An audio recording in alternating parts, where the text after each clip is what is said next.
ดับเบิลโอนี่จะเป็นสระอูดีเป็นดอเด็กกลายเป็นฟูดฟูดตัวนี้อ่านว่าแปลว่าอาหารนะอ่านว่าฟูดแปลว่าอาหารแล้วต่อไป B บอแบดับเบิลโอเป็นสระอุเคเป็นตัวกอแต่ว่ารักษาเสียงตัวขอมันรักษาเสียงมันตัวเคนี้ถ้าว่ามันอยู่ลงถ่ายคำศัพท์แบบนี้จะออกเสียงคตามหลังเด้อจะออกเสียงคแบบนี้จะกลายเป็น book book นี่แปลว่าปึ้มนะอันนี้จะเป็นสระอุแล้วนะสระอุมันจะมีอยู่2สระก็คือสระอุนะต่อไป S นี้จะเป็นสอเสือ P จะเป็น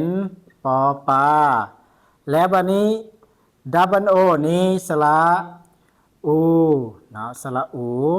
แล้วตัว N นี่เป็นตัวนอนกอ่านว่า spoon spoon นี้แปลว่าบวงและวันนี้ B BR นะ BR ออกเสียงบอรอนะบอรอ B ตัวบอ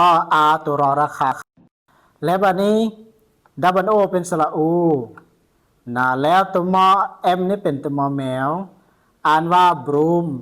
broom แปลว่าไม้กวาดนะไม้กวาดแล้ววันนี้ G นี่จะออกเสียงกอไก่นะกอไก่แล้ววันนี้ดับเบิลโอนี่จะเป็นสระอุนะจะเป็นสระอุแล้วตัวดีจะเป็นตัวดอ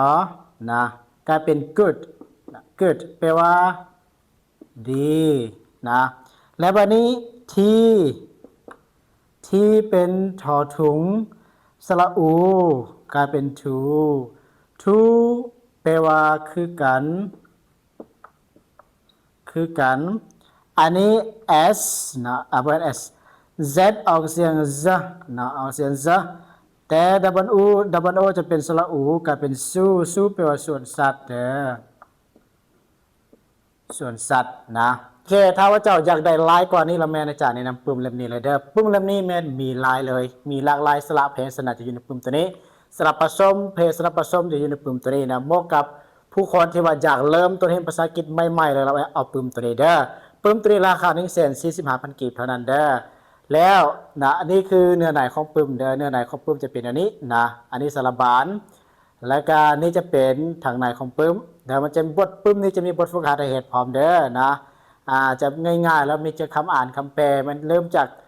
เด็กน้อยจนวัยถึงผู้ใหญ่เลยนะในปึ้มตัวนี้ราคา 145,000 กีบเท่านั้นเด้อตอนนี้นะอาจารย์เปิดให้จองเป็นราคา 145,000 กีบอยากได้ละแมนคอมเมนต์มาหรือว่าทางอาจารย์มันอยากได้อาจารย์แล้วอาจารย์จะจัดฝากให้